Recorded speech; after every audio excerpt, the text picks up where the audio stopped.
Hello students, तो मैं इस वीडियो में आपको बताऊंगा क्लास 10th प्रश्नावली 5.1 चौथे का क्वेश्चन है, जो पहला, दूसरा और तीसरा चौथा, तो मैं दो ही बताऊंगा। तो क्वेश्चन है, इसको बताना निम्न एपी है या नहीं है। ये जो क्वेश्चन की एपी है, एपी क्या होती है, जैसे ये संख्याएं, इनके बीच का अंतर, जैसे कि इसमें 2 है, इन दोनों के बीच का अंतर 2, इन दोनों के बीच का अंतर 2, यानी अंतर बराबर रहे सभी संख्याओं के, तो वो एपी है ना।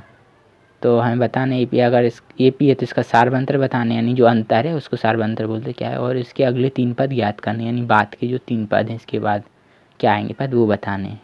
तो कैसे बताएंगे वही मैं आपको बताऊंगा। तो एपी पहले तो सबसे बताना है पहले एपी है या नहीं है। तो एपी बताने के लिए हम अंतर बताएंगे, अंतर के लिए डी निकालेंगे, सार्वंतर को डी करते हैं। तो पहले लिख लो क्या क्या हमें दिया है। ए दिया है, A1 दिया है ना। ए दिया है 2 और A1 4, तो पहले को ए बोलेंगे, दूसरे को A1। तो डी निकालने के लिए A1 में से ए घटा देंगे, तो A1 हमारा 4 है, तो 4 में से 2 घटा देंगे, तो क्या बचेगा 2, तो डी हमारा 2 आ गया। ऐसे ही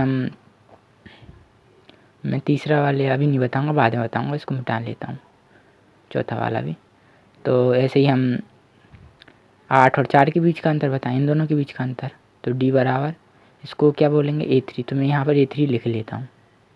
तो A2 माइनस ए, तो A2 हमारा 8 है, इसमें से इसको घटाना है, तो 8 में से 4 घटाएंगे तो क्या बचेगा 4 बचेगा। तो ये डी का मान 4 आया, इन दोनों का अंतर 4 आया, इनका 2 आया था, इन दोनों का 4 आया, तो अंतर बराबर नहीं है, यानी एपी श्रेणी नहीं है ना। जब अंतर बराबर होते तभी एपी श्रेणी होती है। तो लिखेंगे चूंकि सार्वंतर बराबर नहीं है, सार्वंतर यानी डी बराबर नहीं है, इसलिए दी गई श्रेणी एपी श्रेणी नहीं है। वैसे इतना ही आंसर है, अगर सार्वंतर बराबर होता तो हम आगे करते। ठीक है, तो अगला वाला देखते हैं क्वेश्चन। तो इसमें पहले हम लिख लेंगे क्या क्या दिया है, पहले को ए लिख लेंगे, दूसरे को A1 है ना, तीसरे को A3। तो ए बराबर हमें 2 दिया है, A1 क्या है 5/2 और A3 क्या है 3 है ना। तो अब हम डी निकालेंगे, जैसे इनमें अलग अलग दोनों के बीच का निकाला था।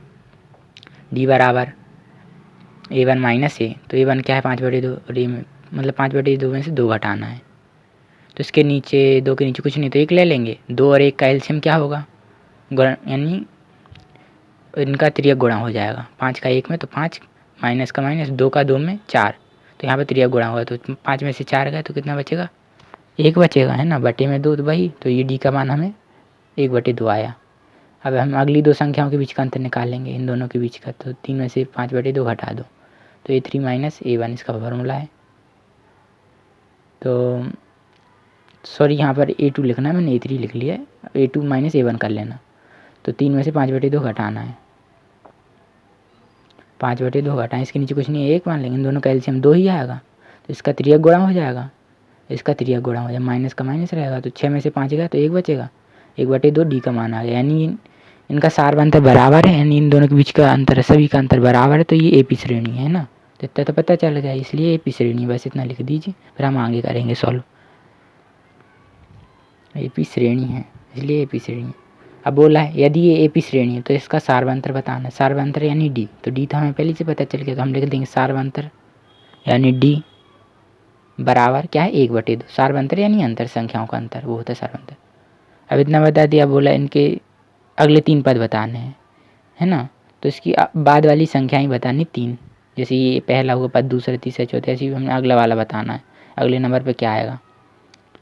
तो अगला वाला नंबर रहेगा 1 2 3 4 5, छठवा रहेगा, मतलब 5वां ए, यहाँ पर आएगा A5, तो A5 लेंगे, तो A5 का फॉर्मूला होगा A + 5D, तो ये फॉर्मूला है A5 का है ना। तो ए का मान क्या है, ए का मान है हमारा 2, 2 लिख दो, प्लस का प्लस, 5 का 5। डी का मान क्या है, ये 1/2 आया ना डी का मान, सार्वंतर, तो वही लिखना है, इन दोनों के बीच में कुछ नहीं है तो गुणा लगा देंगे, गुणा 1/2। तो अब हमें क्या करना है, इसके नीचे कुछ नहीं तो 1 मान लेंगे, ये 5/2 हो जाएगा, इन दोनों के बीच में गुणा था इसलिए, तो इस डी बराबर हमें 5/2। अब हमें क्या इसको जोड़ना है, इसके नीचे कुछ नहीं 1 मान लो, इन दोनों का एलसीएम 2 आएगा, त्रिया गुणा होगा, 2 दूनी 4, 5 का 1 में तो 5 × 5, 4 और 5 9 हो जाएगा, तो 9/2 हमें A5 का मान मिल गया। यानी हमें एक पद मिल गया, अब 2 पद और निकालने, तो मैं इसको मिटा देता हूँ।